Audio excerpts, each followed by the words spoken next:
چلیے آج ایک ایسی کہانی پر بات کرتے ہیں جو چھوٹی سی ہے لیکن اس کا مطلب بہت گہرا ہے۔ ایک ایسی حکایت جو ہمیں ایمان، توکل اور صبر کے اصل معنی سمجھاتی ہے، خاص طور پر جب حالات بہت مشکل ہوں۔ تو اس کہانی میں ہم دیکھیں گے کہ جب سب دروازے بند لگتے ہیں تو امید کہاں سے آتی ہے۔ یہ پوری کہانی صبر اور یقین کے گرد ہی گھومتی ہے۔ یہ صرف ایک قصہ نہیں بلکہ ایک یاد دہانی ہے۔ تو اس کہانی کا مرکزی کردار کون ہے؟ چلیے ملتے ہیں اس نوجوان سے جس کے پاس سب سے قیمتی چیز اس کا ایمان تھا۔ تو یہ تھے یوسف، ایک چھوٹے سے گاؤں میں رہتے تھے۔ دیکھیے، ان کے پاس دنیا کی دولت تو نہیں تھی، بالکل نہیں، لیکن دل جو تھا نا، وہ ایمان سے لبریز تھا۔ روز محنت کرتے، جو بھی مل جاتا اس پر شکر ادا کرتے۔ کبھی بھی ان کی زبان سے شکوہ نہیں سنا گیا، بس یہی ان کی پہچان تھی۔ لیکن جیسا کہ ہر کہانی میں ہوتا ہے، ایک ٹرننگ پوائنٹ آتا ہے، ایک امتحان، ایک ایسی آزمائش جس نے یوسف کے اس مضبوط ایمان کو پرکھنا تھا۔ اور پھر ہوا یہ کہ حالات نے پلٹا کھایا۔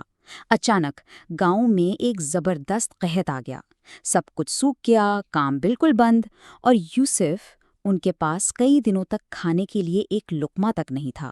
بھوک کی شدت بس بڑھتی ہی جا رہی تھی۔ یہاں ایک عجیب چیز دیکھنے کو ملتی ہے، سوچنے کی بات ہے۔ ایک طرف بے بسی اور بھوک ایسی کہ انتہا نہیں، اور دوسری طرف یوسف کی زبان پر کیا ہے؟ پختہ یقین کے الفاظ۔ حالات کتنے ہی خراب کیوں نہ ہوں، ان کا توکل، ان کا بھروسہ، وہ ذرا سا بھی نہیں ہلا۔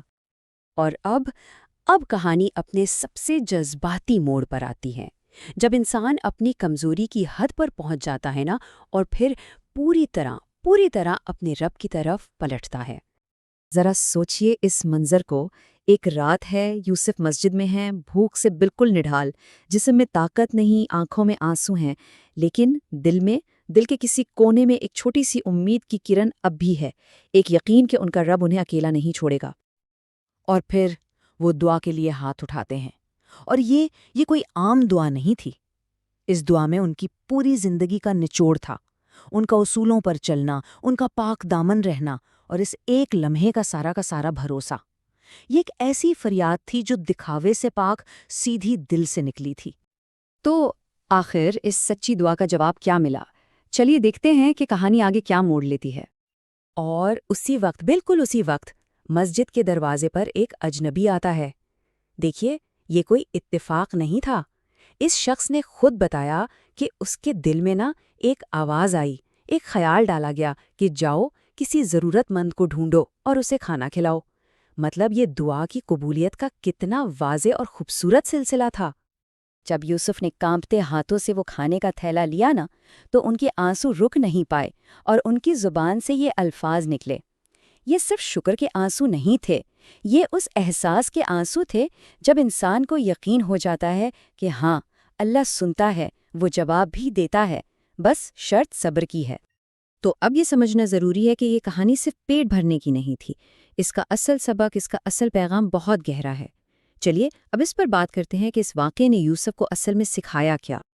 یعنی بات یہ ہے کہ اس رات یوسف کا صرف پیٹ نہیں بھرا تھا، اصل میں تو ان کے دل اور ان کی روح کو غذا ملی تھی، ایک ایسی چیز جو کھانے سے کہیں زیادہ قیمتی تھی اور ہمیشہ رہنے والی تھی۔ دیکھیے، رزق دو طرح کا ہوتا ہے نا؟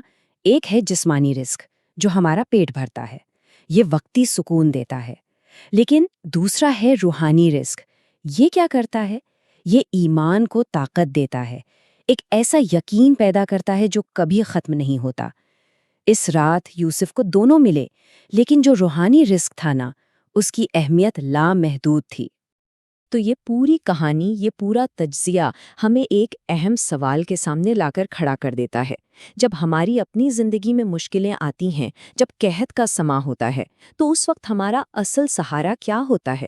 کیا وہ صرف مادی چیزیں ہیں، یا پھر وہی ایمان اور توکل کا گہرا احساس جو یوسف کے پاس تھا؟